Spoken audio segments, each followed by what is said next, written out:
Tonight, we find ourselves in the heart of Central Africa, where the desert winds whisper secrets across the vast plains of Chad. Imagine the heat of the sun pressing against the land, stretching as far as the eye can see, broken only by the occasional acacia tree. It's 1960, a time when the winds of change are starting to stir, not just in the air, but within the hearts of a nation on the brink of new beginnings. Before we begin, if this little corner of calm has brought you any comfort, feel free to like the video and subscribe only if it feels genuine to you. No pressure. I'd also love to hear from you. Just drop a comment with where you're listening from and what time it is. It's always special to know we're all quietly gathered here from different corners of the world, like a family, scattered but still connected. All right, now go ahead and dim the lights. Maybe turn on a fan or a soft hum in the background, something that feels like home. Nestle in, get cozy, and let's ease into tonight's story together. Chad, a country of vast deserts and mountains, was once a part of French equatorial Africa. But before it became the independent nation we know today, it was a land of shifting colonial control and cultural struggles. French colonialism in Chad had imposed foreign structures, yet beneath the surface the Chadian people maintained their traditions. Under French rule, Chad was often seen as a distant outpost, a remote, barren land to the French authorities. However, it was far from barren for its people. Communities found ways to survive, resist, and even subtly challenge the colonial establishment.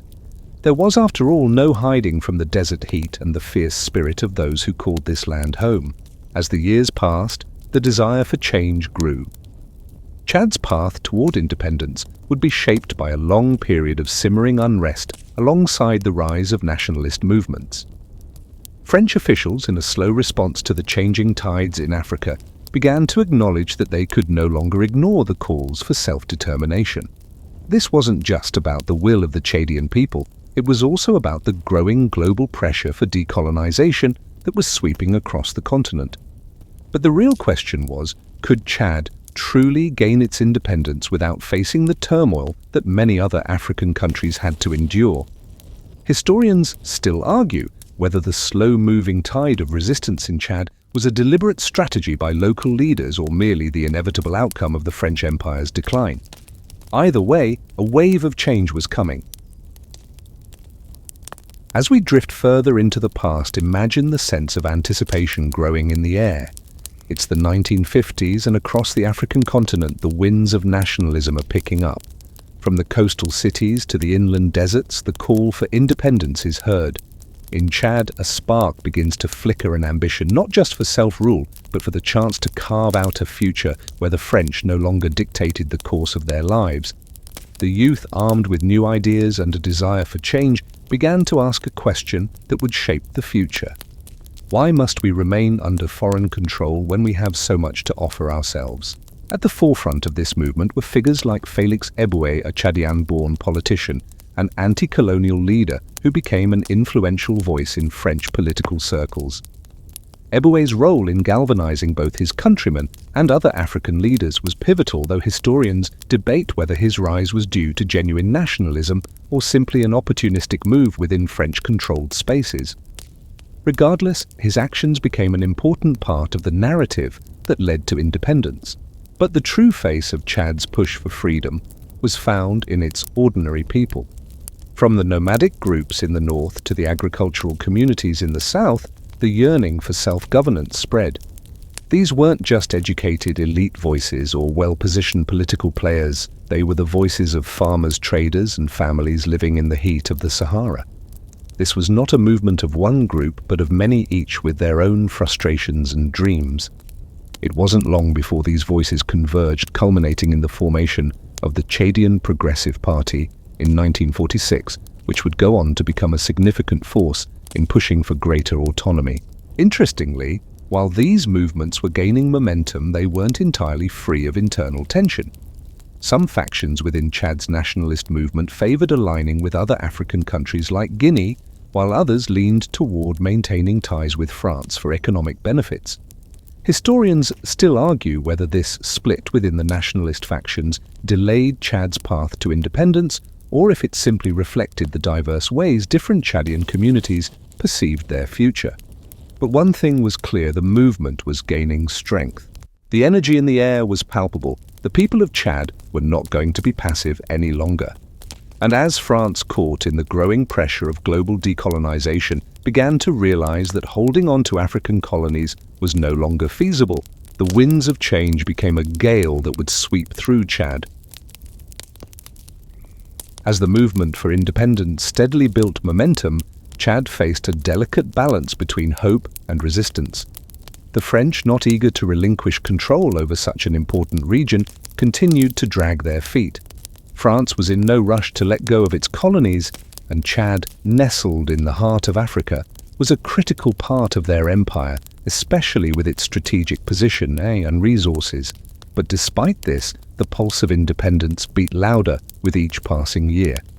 The question was no longer whether Chad would gain its freedom, but how long the French could resist the inevitable tide of history. By the late 1950s, France, under the leadership of Charles de Gaulle, began to reconsider its imperial policies. De Gaulle had launched the French community a new structure that was supposed to grant more autonomy to its colonies while still maintaining a form of allegiance to France. While this policy offered a modicum of self-governance, it didn't go far enough for the Chadians. After all, what was autonomy if it still tied them to French interests? The Chadian leadership, with its eyes firmly fixed on full independence, was unwilling to settle for anything less than complete freedom. Negotiations began, and though they were far from smooth, they marked the beginning of the end of French colonial rule. The French government, recognizing the growing tide of resistance not only in Chad but across all of its colonies, finally agreed to a process of decolonization. Historians still argue whether de Gaulle's policy was a genuine effort to modernize the French Empire or simply a tactical response to the growing pressure from within the colonies. In Chad's case, it was the latter, a reluctant but necessary step in preserving France's influence in a world that was rapidly shifting toward the independence of African nations. It wasn't an easy process, though. There were still significant obstacles to overcome, both from within Chad and in its relationship with France. The Chadian leadership, primarily led by François Tombalbaye, faced internal divisions. The country's various ethnic groups, from the Arabized populations in the north to the more sedentary communities in the south, had different ideas about what post-colonial Chad should look like. Tombalbaye, a southern Christian, was not universally supported by all ethnic factions. This fragmentation complicated the negotiations with the French, but in the end, the idea of unity for independence won out. On November 28, 1958, Chad officially became a republic within the French community. While still under French influence, it was a symbolic and important step toward full independence. The decision was celebrated across the nation with massive street celebrations, but underlying this festive atmosphere was an awareness that the journey was far from complete. The real test would come in the months ahead, when the formal Declaration of Independence was announced. But for now, Chad was officially on its way. Historians still argue whether this half-step toward self-rule was a true victory or just a stepping stone on a path fraught with future struggles. Now, as we reach the pivotal moment in our story, imagine the air in N'Djamena, the capital of Chad, buzzing with anticipation. It's August 11th, 1960, and the air is thick with the sounds of celebration as Chad prepares to declare its independence. The streets are filled with people of all walks of life, farmers, traders, and students, all coming together to witness this moment of historic change. You can almost feel the electric excitement in the atmosphere. It's the culmination of decades of struggle, and for many, the dream of a free Chad is finally becoming a reality. Independence was declared on this date in what could only be described as a triumphant moment for the Chadian people. They had fought for their freedom with determination and resilience, and now, standing in front of the French flag for the last time, they waved it goodbye in favor of their own. The French, though still influential in many ways, had been forced to accept that Chad's future would be in the hands of its own people. The young nation was officially born. But as celebrations rang out across the country, the gravity of the situation began to set in. Chad's independence did not come with an instruction manual.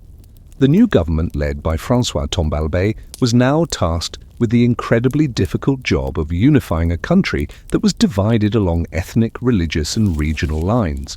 While many saw the Declaration of Independence as a glorious moment, others saw it as the beginning of a long and challenging journey. Historians still argue whether the swift Declaration of Independence left Chad unprepared for the internal divisions and conflicts that would soon follow. On the international stage, the world watched as Chad joined the ranks of newly independent African nations. Chad's independence was not just a local event, it had a ripple effect across the region. This wasn't only about Chad, the impact would be felt throughout Central Africa. With the wave of decolonization sweeping through Africa, neighboring countries were already looking to Chad as an example. Would Chad's peaceful transition inspire others in the region, or would it serve as a cautionary tale of how not to navigate post-colonial independence? This question would remain unanswered for many years to come, but for now the Chadian people stood proudly on the world stage as a newly independent nation. Yet, even with independence in hand, Chad's political landscape was far from stable. Tombalbaye's government, though hailed as the first Chadian administration, was faced with the daunting task of creating a cohesive national identity. This would prove difficult given the multitude of different languages, cultures, and religious beliefs that coexisted within Chad's borders. The challenge was not just about governing, but about uniting a diverse country that had never known unity before. Tombalbaye, once hailed as a leader of the independence movement, would soon find himself grappling with the complexities of power in a newly independent state. In the weeks and months following independence, the excitement of a new chapter was tempered by the harsh reality of what was to come. Chad, though officially free from French colonial rule, now found itself struggling to define what freedom actually meant. For François Tombalbaye and his government, it was clear that the most immediate challenge was to establish control and unite a country that had never truly been united under colonial rule. Chad's independence wasn't just about raising a flag, it was about forging a new national identity, one that could withstand the pressures of internal divisions and external threats. The government led by Tombalbaye adopted a policy of assimilation, attempting to meld the various groups in Chad into a single, cohesive state. The French colonial system had left deep scars with Chad's different regions, ethnicities, and religious groups largely untouched by any real sense of collective unity. Tombalbaye's vision was to create a modern nation-state, but his policies, especially those aimed at strengthening the central government, often alienated the very people he sought to unify. This wasn't just a case of political inexperience, it was a cultural clash. In a country with a complex mosaic of ethnic groups from the Arabized north to the more traditional southern communities, it was a monumental task to impose a single vision of statehood. For many, this vision felt more like a top-down imposition rather than a collaborative effort. Tombalbaye's administration, which relied heavily on southern elites, was seen as biased, favoring one region over others. The north, with its Arab and Muslim majority population, felt left out. This exacerbated existing tensions, and soon those who had once supported independence began to question whether the dream of a united Chad was even achievable. There was no shortage of political opposition, and Tombalbaye's moves to suppress dissent only worsened the situation. Historians still argue whether Tombalbaye's policies were a genuine attempt to modernize the country or simply a product of his inability to reconcile the diverse interests of the Chadian people. Internally, Chad began to experience unrest. The political opposition grew louder, as did the frustrations of those left on the margins of the new government. The South, which had provided the backbone of Tombalbaye's support, started to feel its own pressures as rival groups in the North began to organize. It wasn't long before these tensions would explode into violence, and what had been a peaceful transition to independence now seemed poised to spiral into civil conflict. The question now was whether Chad's young democracy would survive or crumble under the weight of its own divisions. On the regional front, Chad's newfound independence also left the country exposed to neighboring conflicts. Central Africa in the early 1960s was far from peaceful. The reverberations of independence movements in other African countries were still being felt, and Chad, being situated in such a volatile region, was often caught between larger political and military struggles. In this period, Chad's independence was tested not just by internal strife, but also by the challenge of asserting itself on the world stage. How could Chad navigate these external pressures with limited resources and a fragile government structure? The answer, unfortunately, would come too late to prevent the unraveling of what had once seemed like a hopeful beginning. Now, as the story unfolds in the midst of Chad's early independence, imagine the landscape stretching across the country, dry, arid deserts in the north, lush savannas to the south, and the ever-present tension between unity and division. Despite the optimism surrounding the Declaration of Independence, the reality of unifying such a diverse nation became more challenging by the day. It wasn't long before Chad's internal struggles began to spill over into the broader Central African region. Chad's situation was not isolated, it was part of a larger geopolitical shift that was occurring in many former colonies. As one of the first nations in the region to gain independence, Chad's experience would be watched closely by its neighbors. The ripple effect of Chad's independence was felt immediately in the surrounding countries. Just to the west, the Central African Republic had gained its independence in 1960, and similar issues of governance and national identity plagued that nation as well. To the east, Sudan, also a diverse country with ethnic and religious divisions, was beginning to experience the early stages of a long and bloody civil war. Central Africa was a region in flux, and Chad's journey was a microcosm of the challenges that many newly independent nations faced. Could Chad, a country with its own complex political landscape, become a stabilizing force in the region, or would its struggles become a warning to other emerging nations? Tensions within Chad were exacerbated by the country's strategic location. The north, home to nomadic Arab populations, felt increasingly alienated by the policies of Tombalbaye's government, which was perceived as southern-centric. As the northern tribes grew disillusioned, rebel movements began to take shape. One such group, the Front de Libération Nationale du Tchad, National Liberation Front of Chad, emerged in the late 1960s with the aim of challenging the southern-led government. This was not just a political fight, it was a cultural and ethnic struggle that mirrored larger regional conflicts. Chad's neighbors, seeing the unrest in the country, began to take an interest in the situation, some offering support to the rebels, others seeking to maintain stability. It was also during this time that the legacy of France's involvement in Chad became a topic of debate.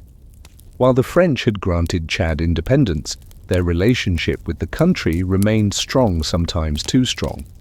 France, eager to maintain its influence in its former colonies, continued to provide military and political support to Tombalbaye's government.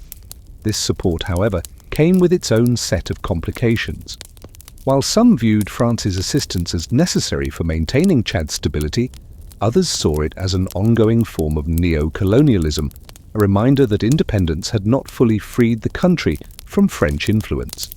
Historians still argue whether France's role in Chad's post-independence period was an example of beneficial partnership or a deeper entanglement in the affairs of an independent nation. Despite these internal and external challenges, Chad's independence had undeniably shifted the balance of power in Central Africa.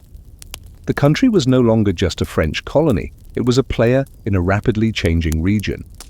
But the path ahead was fraught with difficulty. Could Chad overcome its ethnic and regional divisions to forge a true national unity? Would its newfound independence become a beacon of hope, or would it crumble under the weight of the challenges it faced? The answers, like many aspects of Chad's early history, would remain uncertain for many years. By now, Chad's newly minted independence had begun to show its true colors. While the country celebrated the symbolic departure of the French, it was clear that the challenges of post-colonial life were far from over. Tombalbaye's administration had inherited a nation in turmoil, divided along ethnic, religious and regional lines, and struggling to assert its identity on the global stage.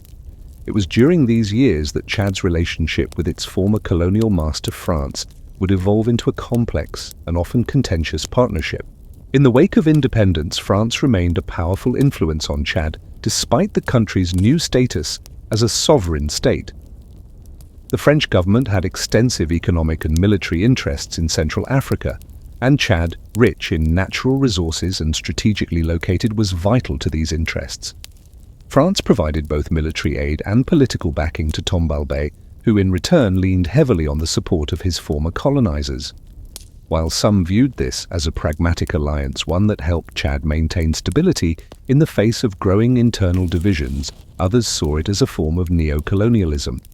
France's role in Chad's post-independence governance was a thorny issue that would persist for years. As a result, Tombalbaye's government faced increasing scrutiny. While France's support helped maintain order in the short term, it also reinforced the notion that Chad was still tethered to its colonial past. This dependence on French military and economic aid became a key point of contention. As the years wore on, the government's reliance on France was seen by many as a compromise of the very independence that Chad had fought so hard to achieve. Historians still debate whether France's continued involvement in Chad's affairs was a stabilizing factor, or whether it undermined the country's ability to truly stand on its own. The pressure was mounting from within Chad as well. The country's political opposition, led by northern rebels, viewed Tombalbaye's relationship with France as a betrayal. For them, the French connection was a symbol of the inequalities that had plagued Chad under colonial rule.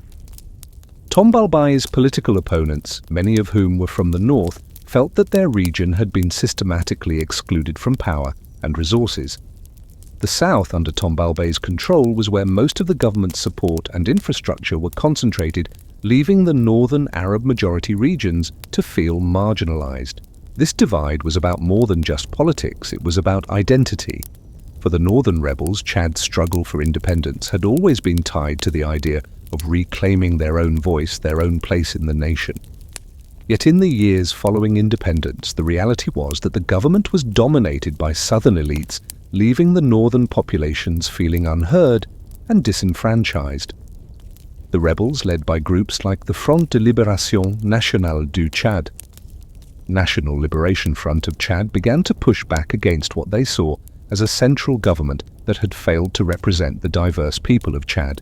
Historians still argue whether the failure to integrate Chad's northern populations into the post-independence government was the root cause of the country's instability. Some claim that it was the economic and political marginalization of the north that ultimately led to the conflict, while others argue that the true cause lay in the political structure itself, one that was unable to accommodate the deeply ingrained regional and ethnic divides. Either way, it was clear that Chad's path to true independence was far more complicated than anyone had anticipated. As Chad's internal struggles intensified, the dream of unity that had sparked its independence began to seem increasingly distant. The years following independence were marked by a growing divide between the north and the south, with violence and rebellion flaring up sporadically. Tombalbaye's government, which had once promised to bring stability and unity, found itself besieged by opposition from various factions, each with their own vision for what post-colonial Chad should look like.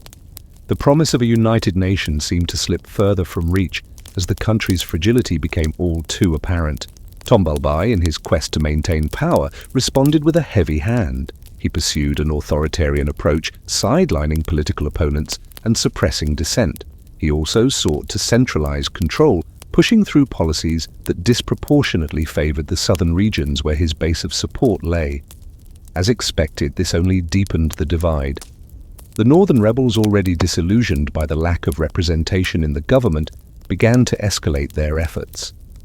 They were no longer just seeking political change, they were demanding a complete overhaul of the system.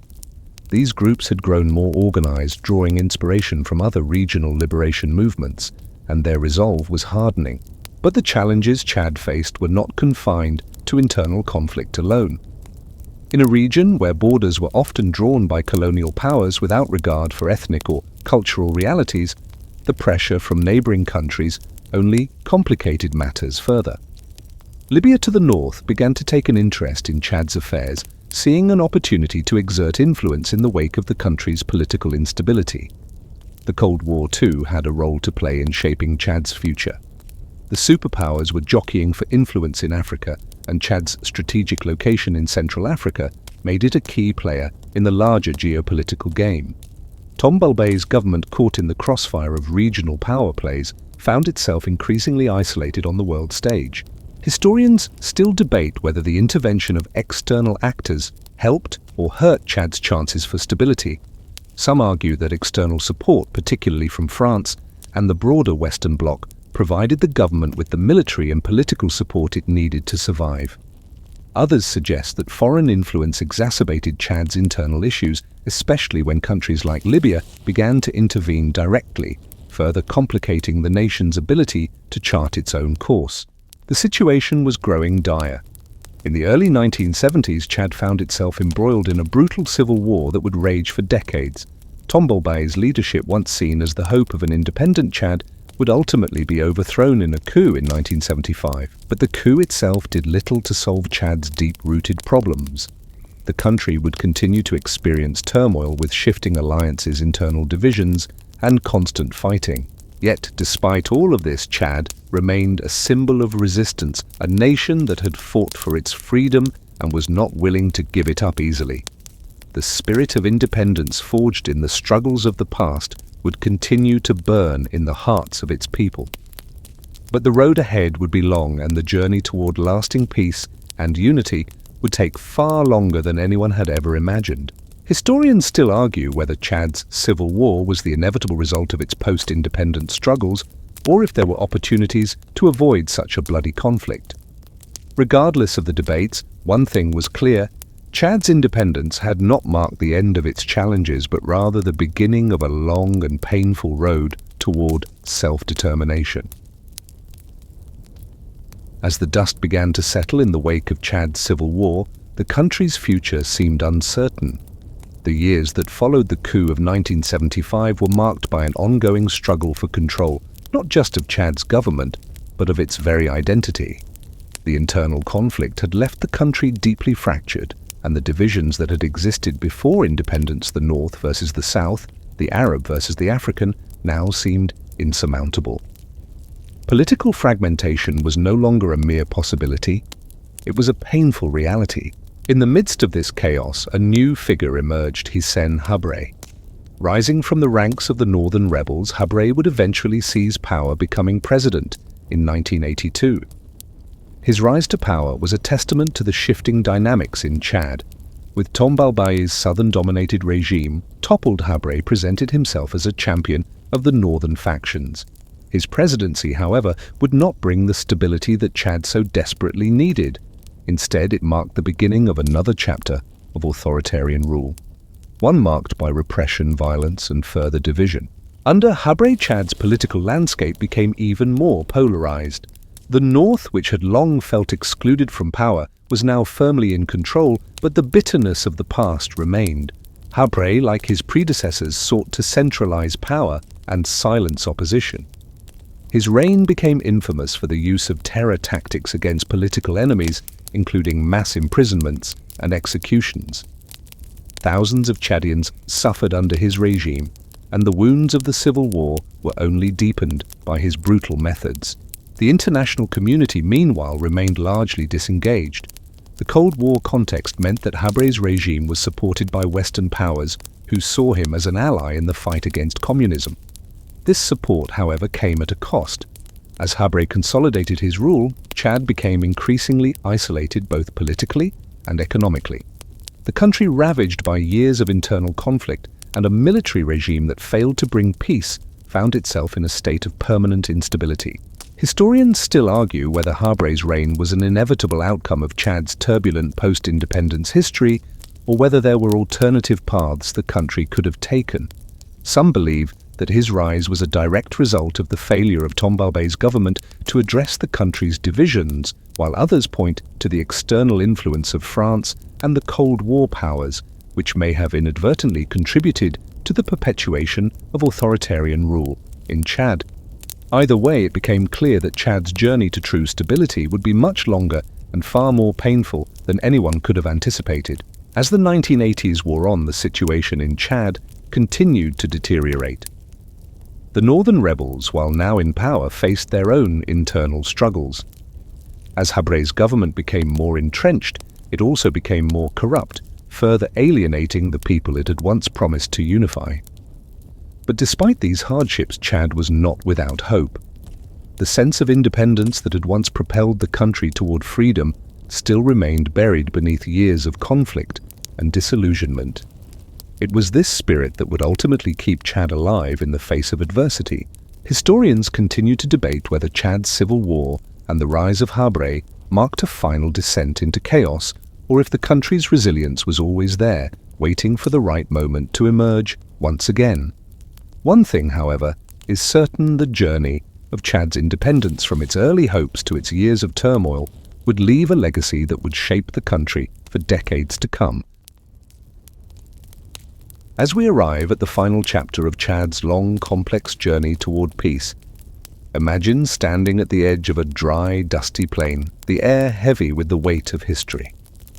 The struggle for Chad's identity had spanned decades, from the optimism of its independence to the despair of civil war, military rule, and political fragmentation. But Chad's story wasn't finished yet. Despite the years of violence, despite the external interventions, and despite the internal fractures, the spirit of independence, once ignited in 1960, continued to smolder. In the 1990s, the tides slowly began to change. The civil war that had plagued Chad for so long was winding down, and a fragile peace emerged. Chad's long road to recovery, though far from smooth, began to take shape with the eventual end of Habré's regime. His overthrow in 1990 marked the beginning of a new era for Chad, one that would require the nation to heal from its wounds and rebuild its fractured society. The country was left to deal with the legacy of decades of war. The political landscape had been reshaped so many times that it seemed impossible to figure out where to start. The scars of Habré's brutal rule, the years of civil war, and the years of instability under Tombalbaye's centralization of power were deeply ingrained in the national psyche. Yet even as these wounds ran deep, there was a growing sense of national pride, a belief that despite everything, Chad had survived. Chad's recovery was slow. The nation faced significant challenges in rebuilding infrastructure, establishing a functional government, and providing services to its citizens. The political system remained fragile, with continued tensions between the North and South. However, under the leadership of Idriss Déby, who took power in 1990, Chad began to take tentative steps towards stability. Déby, though not free from criticism, sought to bridge the divides between Chad's ethnic groups and regions, fostering a sense of unity where there had been none before. His efforts, though far from perfect, were seen as a necessary step toward the future. Despite the external support Chad received from France and other Western powers, there was a growing desire among the Chadian people to take control of their own destiny. The lessons learned from independent civil war and authoritarian rule had left an indelible mark on the national consciousness. Chad as a country would never be the same, but the struggle to define what it meant to be Chadian had set the stage for a new chapter. The legacy of Chad's independence, now more than 6 decades old, is a story of resilience and determination. Historians still debate the full impact of independence on the country, whether it set Chad on an inevitable path toward division, or whether the country could have charted a different course if circumstances had been different. Regardless, Chad's fight for independence changed the course of Central African history for better or worse. It reshaped the political, cultural, and social landscape of the region, and while its challenges are far from over, the country has moved closer toward healing. Tonight, as you settle deeper into your bed with the weight of the world fading into the quiet darkness, remember this: no matter how hard the road, no matter how tumultuous the journey, the story of independence, whether for Chad or any other nation, is not just about the destination. It is about the endurance of spirit, the willingness to face each new day with the hope of a better future. And as Chad's story continues to unfold, so too does the legacy of its fight for freedom. As the night deepens, let the quiet of the world outside gently seep into your mind. The story we've traveled through together, the struggles, the triumphs, the moments of uncertainty and victory, has unfolded like a slow breeze through the pages of history. Chad, a land born of resilience, has navigated its independence with determination, even when faced with unimaginable adversity. You might wonder, as the journey of Chad's independence has shown how long it takes for for a country to truly heal. The scars of civil war, of fractured identities, of the lingering echoes of colonialism, these are not things that can be erased easily. But just as the desert, with all its harshness, can still find moments of beauty in the quiet mornings and the stars that stretch endlessly overhead, so too can a nation find its way through the darkness. Chad has, in its own quiet way, held on to the hope of a brighter tomorrow. So as you settle into this final moment of rest, think of Chad's landscape, its wide deserts, its bustling cities, its people who have endured so much. Though the journey has been long, there's a quiet strength in knowing that just like the country itself, you are capable of weathering any storm. The peace you seek isn't found in the absence of struggle, but in the resilience to keep going. Now, as the story fades into the background, let go of your thoughts and let the rhythm of your breath guide you into rest.